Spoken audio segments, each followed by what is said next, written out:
पिछली बार हम लोग हैप्पीनेस पर बात किए थे ना, खुशी। डेनमार्क की बात हुई थी, भूटान की बात हुई थी, वहाँ जीडीपी नहीं जीएनएच है।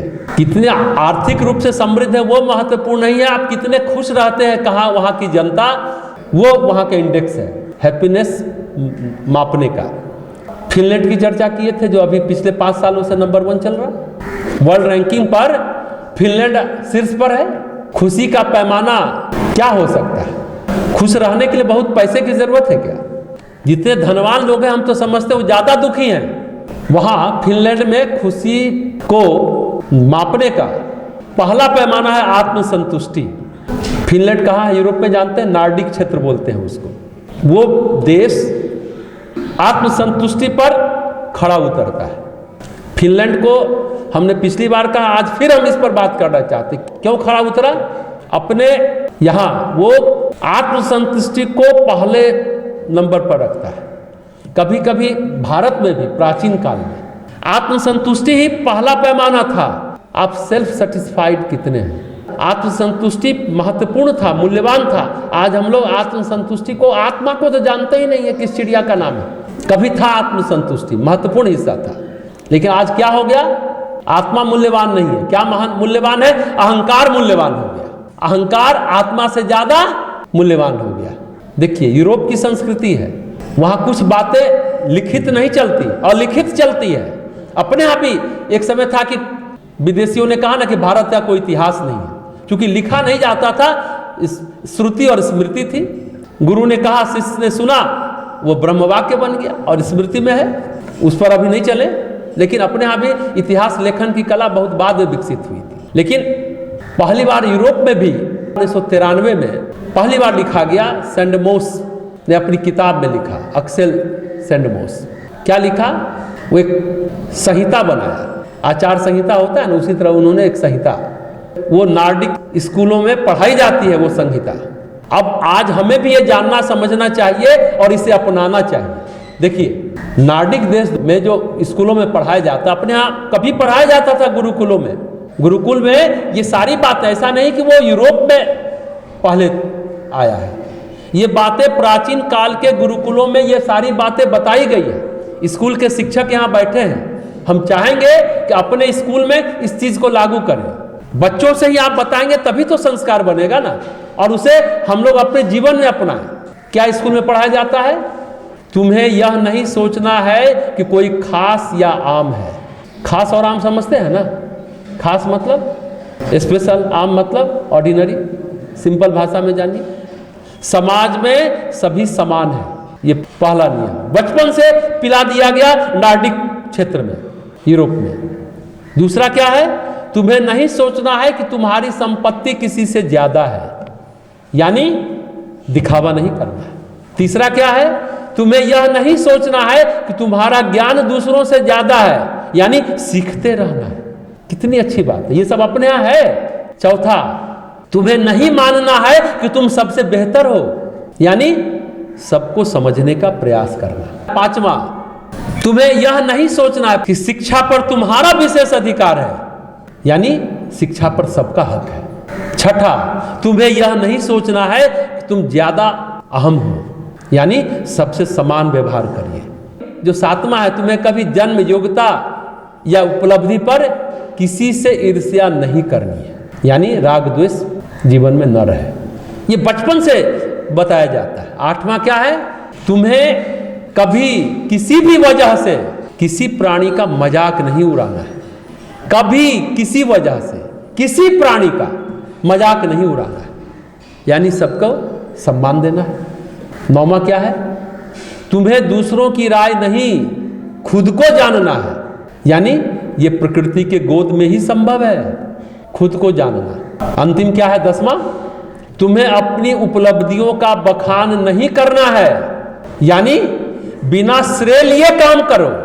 ये 10 वाक्य, ये सब अपने पूर्वजों ने, अपने ऋषियों ने, अपने मनीषियों ने ये सारी बातें, कोई नई बातें नहीं है। लेकिन वहाँ नार्डिक क्षेत्रों में, फिनलैंड के आसपास स्कूलों में ये 10 नियम बनाए गए हैं। ये संहिता है, जैसे आचार संहिता लागू होता है, स्कूल की ये संहिता है। ये 10 पॉइंट हम तो इसको यहाँ लिखवा देंगे ताकि सभी लोग स्कूल में ले जा करके इसको साटें। अपने अपने स्कूलों में जो टीचर हैं, इसमें किसी को कोई धर्म संप्रदाय की बातें, कोई विवाद की बातें नहीं है। ये अच्छी बातें हैं। इन जीवन मूल्यों को अपने जीवन में उतारना है, उसको महत्व देना है। इस कारण फिनलैंड हैप्पीनेस में सबसे ऊपर पायदान पर है। अब जानते हैं फिनलैंड में क्या क्या होता है। उस दिन तो हमने थोड़ी बात बताई थी, आज उसको अच्छे से बताते हैं। फिनलैंड में मकानों की कीमत इलाकों के हिसाब से तय नहीं होते, आकार के हिसाब से तय होते हैं। सभी मकान का दाम एक ही है। कोई इलाका पॉश नहीं है, अमीरों का नहीं है। हर मोहल्ले में अमीर और गरीब एक साथ रहते हैं। आप जाएंगे फिनलैंड तो एक साथ रहते हुए आपको मिल जाएंगे। व्यक्ति अपनी जरूरत के मुताबिक कहीं भी मकान खरीद सकता है। यानी आम और खास की अवधारणा यहाँ फिनलैंड में खत्म है। अपनी संपत्ति का प्रदर्शन नहीं किया जाता है वहाँ। कभी आपको फिनलैंड के शहरों में महंगी गाड़ियां सड़क पर नहीं दिखेंगी।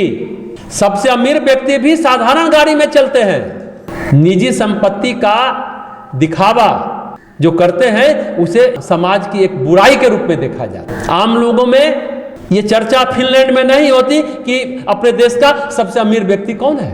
अब देखिए एक किस माइंडसेट के साथ जी रहे हैं। ज्ञान का दिखावा भी वहां नहीं है कि हम बड़े ज्ञानी, बड़े काबिल, हम तो फर्स्ट किए, हम तो टॉप किए, इतने गोल्ड मेडलिस्ट हैं, हम लोग करते हैं। हाँ, टीचर बनने के लिए वहाँ सबसे कड़ी परीक्षा से गुजरना पड़ता है। वहाँ माना जाता है वहाँ कि टीचर का पेशा सबसे अहम है, सबसे ऊपर है। यहाँ कोई कुछ नहीं बनता है तो टीचर बन जाता है। यहाँ अहम नहीं है, कुछ नहीं तो बीएड कर लो, कभी ना कभी नौकरी लग ही जाएगी।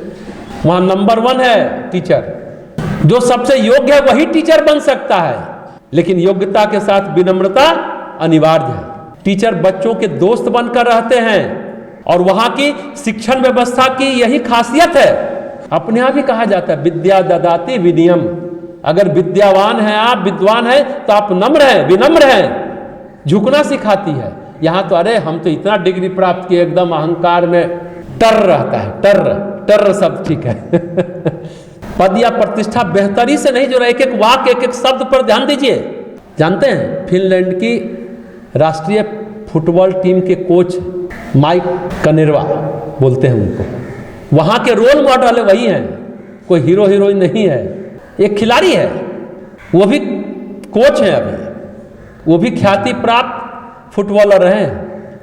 उसके बाद वो टीचर बन गए, कोच बन गए। टीम में जब वो कोच के रूप में थे तो उनकी खासियत यह मानी जाती थी कि वे टीम के साथ, सभी के साथ एक सा व्यवहार करते थे। बिना दबाव के सीखने की प्रक्रिया के वो पक्षधर हैं। मतलब कोई प्रेशर नहीं कि तुम सीखो ही, इतने सहज भाव से सिखाते थे कि सब सीख भी जाते थे और एक जैसा व्यवहार भी रहता था।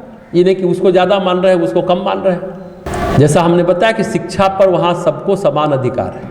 वहाँ शिक्षा बिल्कुल मुफ्त है। स्कूल से लेकर विश्वविद्यालय तक में शिक्षा पूरी तरह निःशुल्क है। बाहर से आकर पढ़ने वालों के लिए भी, हाँ, जो स्थानीय व्यक्ति हैं, छात्र हैं, उनको पढ़ाई के दौरान भत्ता भी मिलता है, पैसा भी मिलता है।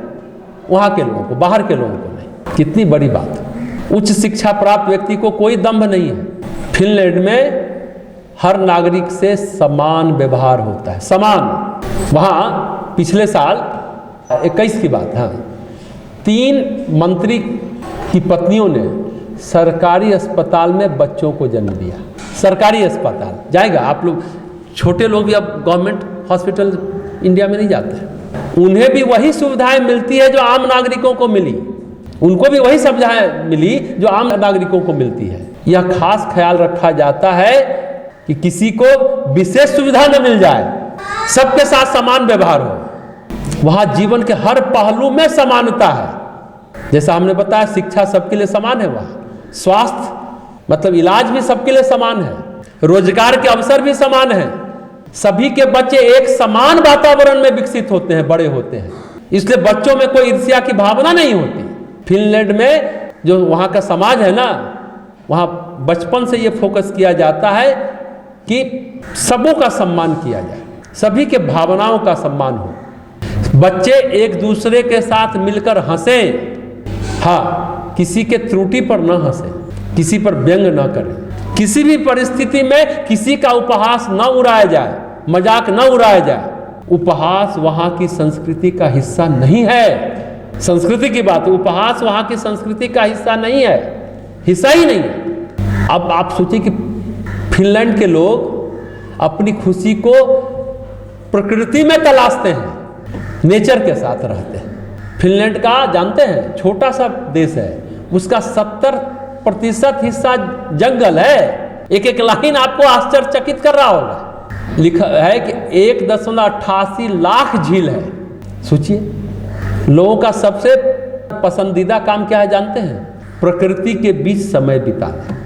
आप तो मॉल में बिताएंगे, सिनेमा हॉल में बिताएंगे, बिग बाजार में। हम लोग पहले तो लोग घर में एयर कंडीशन लगाते थे। 90 के दशक में जब हम लोग दिल्ली जाते थे ना, तो पालिका मार्केट है, नाम सुना होगा, पालिका मार्केट अंडरग्राउंड है, एसी है। तो दिल्ली में गर्मी लगती थी ना, तो पालिका मार्केट में बैठे समय बिताते कि चलो यहाँ ठंडा लग रहा है। वो भी समय था पालिका मार्केट। वहाँ प्रकृति के बीच समय बिताते हैं। और ध्यान से सुनिएगा, शहरों में रहने वाला लगभग हर व्यक्ति के पास ग्रामीण इलाके में छोटा सा कॉटेज है, छोटा सा घर है। वहाँ जो पर्यटक आते हैं कहते हैं कि ये जो छोटा छोटा कॉटेज है, ये नागरिकों का जीवन किसी रिसोर्ट के मेहमान जैसा रिसोर्ट है। सभी लोग गांव में घर बने, गांव को नहीं छोड़ा उन्होंने। हम लोग क्या कहते हैं, अपना गांव संभालो मैं तो शहर की ओर चला है, गाना गाते हैं ना हम लोग। वहाँ गांव भी उतना ही महत्वपूर्ण है जितना शहर महत्वपूर्ण है। प्रकृति के बीच रहेंगे तो गांव में तो जाना ही होगा ना। और महत्वपूर्ण बात है, श्रेय लेने के बजाय चुपचाप काम करते हैं। हम लोग हमेशा ये वाक्य कहते हैं, जीवन को उत्कृष्ट बनाना है, यही हैप्पीनेस इंडेक्स में ऊपर रहना है, खुश रहना है, तो 24 घंटे में 1 घंटा ऐसा निकालो जिससे तुमको कोई प्रत्यक्ष लाभ ना हो, कोई प्रत्यक्ष लाभ ना हो। और वहाँ थैंक यू वेरी मच के लिए भी मत रुकना कि कोई हमको धन्यवाद ज्ञापन दे, हाँ आपने तो बड़ा मदद की, बहुत अच्छा काम किया, इसके लिए भी मत रुको, चुपचाप चल पड़ो। अपनी संस्कृति में भी ये बातें हैं, श्रेय नहीं लेते हैं, चुपचाप काम करते हैं। कोरोना वायरस के समय वहाँ के प्रधानमंत्री खुद लोगों के लिए आवश्यक चीजें जुटाए, बहुत शानदार मैनेजमेंट किया, लेकिन कभी उसका प्रचार नहीं किया। कोरोना काल में देश के अमीरों ने जमकर दान दिया, लेकिन कोई सामने नहीं आया कि किसने कितना दिया। अद्भुत बात है। यहाँ कोई भी काम का श्रेय लेना अच्छी बात नहीं मानता। फिनलैंड में, फिनलैंड मतलब फिंच जिंदगी, हैप्पीनेस के लिए 3 हिस्से में बांटते हैं जिंदगी को। पहला काम, दूसरा परिवार और तीसरा हैप्पीनेस। जिंदगी को 3 भागों में बांटते हैं, काम, परिवार और खुशी। कुदरत के साथ जीना ही हैप्पीनेस है। वहाँ फिनलैंड जब आप जाएंगे, कोई भी बिल्डिंग या अपार्टमेंट के 300 मीटर के दायरे में पानी, पहाड़ या हरियाली मिल जाएगी आपको। अद्भुत है। लोग नेचर से जुड़े हुए हैं और जुड़े हुए नहीं, उससे समा जाते हैं। उपासना जो हमने कहा ना, साथ साथ ही नहीं, उससे समा जाते हैं, क्योंकि प्रकृति को भगवान का दर्जा देते हैं। यही खुशी की वजह है। दुनिया के अन्य देश की कल्पना करें, मुंबई या न्यूयॉर्क एक ही जैसा लगेगा। छोटे छोटे कबूतर खाने जैसे दरवाह है, कंक्रीट का जंगल जिसको कह सकते हैं। दुनिया में न्यूयॉर्क और बंबई में एक चीज समान है। आप जाएंगे या कि अपने ही शहर में देखिए, कुछ पॉश इलाका है तो शहर चौड़ी है, आसपास नाला है, हरियाली भी है थोड़ी बहुत। आगे जाकर के सड़क जो है सकरी हो जाती है, गली में बदल जाती है, गाड़ी भी नहीं जा सकता, किसी तरह आदमी जा सकता है, साइकिल जा सकता है, मोटरसाइकिल भी नहीं जा सकता, रिक्शा भी नहीं जा सकता। सड़कें चौड़ी भी होंगी एक जगह पर और साफ भी होंगी, लेकिन धीरे धीरे वो गड़बड़ होता है। तो वहाँ आलीशान मकान होंगे, वहाँ का रेट ज़्यादा होगा, न्यूयॉर्क और मुंबई में। यानी जहाँ सिकुड़ गई सड़क वो गरीबों का इलाका है। लेकिन फिनलैंड में एक भी शहर ऐसा नहीं है, यहाँ की इमारतें जानते हैं प्राइवेट कोई नहीं बनाता, सरकार बनाती है। हर व्यक्ति को मकान देना सरकार की जिम्मेदारी है। कोई बिना घर के नहीं रह सकता। घर खरीदना वहाँ के लोगों की चिंताओं में शामिल नहीं है। घर वो जगह है जहाँ आप बैठ करके बाकी चिंताओं को दूर करते हैं। कितना अच्छा वाक्य है। यहाँ घर बनाना आपकी चिंता में शामिल नहीं है। घर वो जगह है जहाँ बैठ करके बाकी चिंताओं को दूर करते हैं। सार्वजनिक और निजी इमारतों के आकार में फर्क है, इसकी वजह से कीमत में फर्क नहीं है। एक और अद्भुत बात है, फिनलैंड में काम और फ्री टाइम का बैलेंस बहुत अद्भुत है, मतलब टाइम मैनेजमेंट बहुत अच्छा है। बहुत सारे लोग क्या करते हैं जानते हैं, करियर में डिमोशन ले लेते हैं, प्रमोशन नहीं लेते ताकि परिवार को टाइम दे सके। और वहां के लोग इस तरह के फैसले को सबसे अच्छा फैसला मानते हैं। तो जो लिस्ट है स्कूल में जो बच्चों को बताया जाता है मानवीय मूल्य पर ज़्यादा जोर देते हैं। वहाँ जो आप अपने यहाँ भी होगा शिक्षा में, कभी भी आप जो कोर्स कर रहे हैं मेन कोर्स, आप वोकेशनल कोर्स में या ट्रेनिंग में कभी भी स्विच कर सकते हैं। आप वोकेशनल कोर्स से लिटरेचर में चले जाए, लिटरेचर से वोकेशनल कोर्स में आ सकते हैं, कभी भी स्विच कर सकते हैं, बदल सकते हैं। अब अपने यहाँ लागू नई शिक्षा नीति मालूम है ना, ये पता है ना, नई शिक्षा नीति 10th बोर्ड हट गया है, एमफिल हट गया है, और आप बीए कर रहे हैं, एमए कर रहे हैं, बीच में आपको कोई और कोर्स करना है तो आप बीच में करिए, फिर आके इसको भी पूरा कर सकते हैं। अब ऐसा नहीं कि बीच में आप छोड़ सकते हैं, ये अपने अब लागू हुआ। पहले था। ये जितनी बातें हैं कोई नई बातें भारत के लिए नहीं है, पुरानी बातें हैं। लोग वहाँ परिवार के साथ समय गुजारने को सबसे ज़्यादा अहमियत देते हैं, जैसा हमने बताया बहुत ज़्यादा। जानते हैं फिनलैंड में एक समय 1.5 महीने सूरज नहीं निकलता, अंधेरा रहता है, और 1.5 महीने सूरज निकला ही रहता है। एक समय ऐसा भी होता है, मतलब सूरज डूबता ही नहीं है, एक समय 1.5 महीना अंधेरा ही रहता है। तो अंधेरे का समय अधिक से अधिक काम और परिवार के साथ बिताते हैं, ये बात ध्यान रखिएगा। इस तरह से समय का इस्तेमाल करते हैं। और उजाले का टाइम खुशी के लिए रिजर्व होता है। सरकार की कोई पॉलिसी बनाने के दौरान, कोई भी अपने यहाँ भी कानून बनता है, कोई भी नियम बनता है, तो विपक्ष और सरकार बैठेगा और आम जनता के द्वारा कोई ग्रुप जाता है, वो हिस्सेदार होता है कि जनता की नजरिए से सरकार नियम बनाए, जनता के नजरिए को सरकार के सामने रखते हैं वो ग्रुप, जनता का जो ग्रुप है। और एक अद्भुत बात, संसद में आधी से अधिक महिलाएं हैं, प्रधानमंत्री से लेकर राष्ट्रपति से लेकर सभी अहम पदों पर महिलाएं हैं। शायद इसलिए ठीक है। क्यों, क्या कहते हैं आप लोग, क्या मानते हैं पुरुष भाई लोग? हाँ, 20 साल पहले तक फिनलैंड में केवल फिंच रहते थे वहाँ के आदमी, लेकिन जब आईटी सेक्टर में बहुत उसको विकसित हुआ तो वहाँ बहुत भारतीय भी रहने लगे।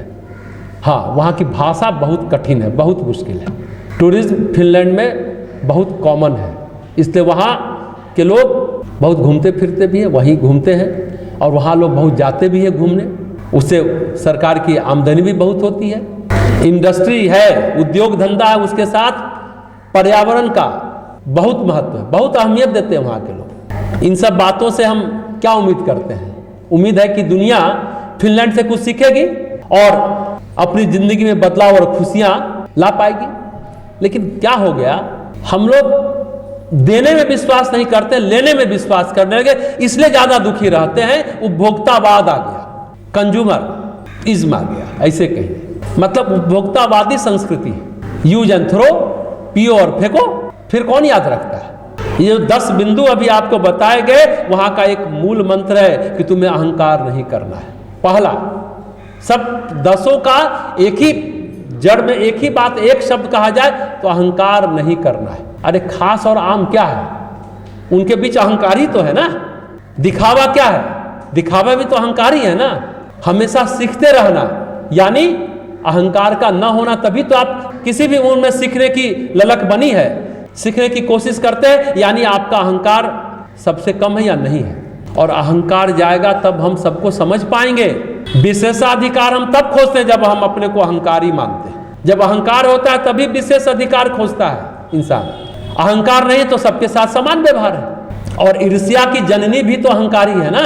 और अहंकार का मूल क्या है? अज्ञान। जो महर्षि पतंजलि ने कहा, पंच क्लेश, 5 प्रकार के क्लेश होते हैं, याद है? आप बताए होंगे। अविद्या, अस्मिता, राग, द्वेष और अभिनिवेश। अविद्या यानी अज्ञान, अस्मिता यानी अहंकार। अज्ञान से अहंकार उपजता है। अहंकार मैं मेरा तू तेरा करता है। मेरे को मिल गया तो राग है कि मेरा बना रहे राग, और मेरे को नहीं मिला तो द्वेष हुआ, तू तेरा, तेरे को कैसे मिल गया। यही हमारी संस्कृति है। हम बच्चों को क्या सिखाते हैं? फर्स्ट आओ, फर्स्ट आओ, फर्स्ट आओ। अरे तुम्हारा दोस्तों तुमसे ज्यादा नंबर लाया। ईर्ष्या, द्वेष बचपन में कूट कूट कर भरते हैं। और फिनलैंड में क्या सिखाया? कभी अपने आप ही ऐसा था, हम तो व्यक्तित्व को ढा देते, खंडित कर देते, खंड खंड कर देते हैं। अरे कंपटीशन करना है तो खुद से करिए। आज हम 2 घंटा पढ़े, कल 2.5 घंटा पढ़ेंगे। प्रतिस्पर्धा ये होनी चाहिए, दूसरे से नहीं। आपने बहुत मेहनत की, कहा वो अगला इतना नंबर लाया, आप 90 लाया तो हम इस बार 95 लाएंगे, 95 लाया, पता चला वो 98 ले आया, तो आप खुश नहीं होंगे अपने 95 नंबर पर। जिस दिन आप खुद से अपने को अपनी तुलना करेंगे तो आप 90 के बाद 95 लाए तो आप खुश होने के लिए आपके पास पर्याप्त अवसर होगा। और दूसरे से ईर्ष्या करके आप नंबर लाने की कोशिश करते हैं, यानी आप मेहनत करने का आधार ही नेगेटिव है, तरीका आपका, तो आप खुश नहीं हो पाएंगे, दुखी हो जाएंगे, ज्यादा सफल होकर के भी, नंबर ला करके भी। यही है फर्क खुशी का। अहंकार नहीं होगा तो हम समान व्यवहार करेंगे, ईर्ष्या नहीं करेंगे। हाँ, राग द्वेष हुआ। 5वां है अभिनिवेश। पतंजलि ने कहा अभिनिवेश यानी मृत्यु का भय। लेकिन मृत्यु तो अज्ञात है, मृत्यु को कौन जानता पहचानता है? जो डरेंगे उससे। दरअसल मृत्यु का भय नहीं होता, छूटने का भय होता। हाय पोता, हाय पोती, हाय मकान, हाय फैक्ट्री, हाय बैंक बैलेंस, हाय मेरा पद, ये छूटने का जो भय है ना, यही अभिनिवेश है। मृत्यु यानी छूटना, परिवर्तन। एक ही जगह वो आदमी, अभिनिवेश मतलब एक ही जगह अड़ा रहता है, बदलाव नहीं लाता। महर्षि पतंजलि ने पंचक्लेश की बात कही, ये अज्ञान, अहंकार, राग द्वेष और मृत्यु का भय हटे तो आप खुश रहेंगे, क्लेश जाएगा। ये अपने आप प्राचीन काल से कहा हुआ है, उसी को बहुत अच्छे ढंग से वहाँ के स्कूल में ये नियम बताया जाता है, इसी को संस्कार कहते हैं। अभी हमने पिछले दिन भी कहा था ना, बच्चों को आप उपहार नहीं देंगे थोड़ी देर तक रोएगा, लेकिन आप उसे संस्कार नहीं देंगे तो वो जिंदगी भर रोएगा, कभी खुश नहीं रहेगा। संस्कार दीजिए। ये 10 पॉइंट जो थे, 10 बिंदु संस्कार हैं। महर्षि पतंजलि की बात हमने कही, ये संस्कार है। और देखिए, अहंकार होता है तभी तो हम लोग किसी पर व्यंग करते हैं, किसी का उपहास उड़ाते हैं, किसी का मजाक करते हैं। सबके जड़ में अहंकार है, किसी का श्रेय लेने में हम आगे रहते हैं। अहंकार है तभी तो है, हमको कहे बड़ा अच्छा, आप तो बड़ा अच्छा काम करते हैं, बहुत एहसानमंद है, तो अहंकार पुष्ट होता है। प्रकृति के गोद में समर्पण अहंकार रहित रहने पर ही होता है, तभी संभव है। कुल मिलाकर जितनी भी व्याख्या करें, एक ही शब्द है, क्या? अहंकार। अहंकार ही तो दुख का साधन है। अहंकार लेकिन बहुत नाजुक होता है। अहंकारी व्यक्ति को देखेगा ऐसे करके, हम गए तो खड़ा नहीं हुआ, हमको इज्जत नहीं दिया। अहंकार बहुत डरपोक भी है, डरता भी है, इसलिए तो दुखी रहता है, हैरान परेशान और डिप्रेशन में फाइनली जाता है अहंकारी व्यक्ति। आज जो पूरी दुनिया में अवसाद जो सबसे बड़ी बीमारी है, 99% कारण अहंकार है। झुकना नहीं जानता, विनम्रता नहीं है, फ्लेक्सिबिलिटी नहीं है, स्टिफ हो जाता है माइंड, अकड़ जाता है, लचीलापन नहीं रहता। अहंकार का गमन आनंद का आगमन है ना, अच्छा वाक्य। अहंकार का गमन आनंद का आगमन। एकता, समता, सुचिता सिर्फ कहने से नहीं, जीने से आता है। अहंकार नहीं तो आसानी से जिया जा सकता है। लेकिन एक बात है, रसगुल्ले की विधि पढ़ने से, लिखने से रसगुल्ला बना तो लेंगे, रसगुल्ला का स्वाद आ जाएगा? खाली विधि पढ़ लिए तो नहीं आएगा ना। इसके लिए उस विधि को व्यवहार में उतारना होगा, तब स्वाद आएगा। आप बनाएंगे तभी स्वाद आएगा। संस्कृति अलग नहीं है, संस्कृति के नियम पूरी दुनिया में एक ही है। हाँ, विकृति के नियम अलग अलग है, दुनिया में बहुत नियम है विकृति के। संस्कृति का एक ही नियम है। संस्कृति पर बहुत सारी बातें हम लोग करते हैं। संस्कृति के नियम है अहंकार मुक्त प्रेम पूर्ण जीवन। यही संस्कृति है पूरी दुनिया में, वो चाहे भारतीय संस्कृति हो कि पाश्चात्य संस्कृति।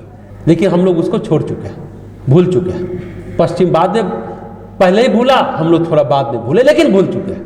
अहंकार मुक्त प्रेम पूर्ण जीवन ही संस्कृति है। और जितना अहंकार होगा उतना विकृतिपूर्ण जीवन फैलता चला जाएगा। कोई व्यक्ति अपना प्रमोशन छोड़ता है, वो अहंकार के नहीं होने का द्योतक है।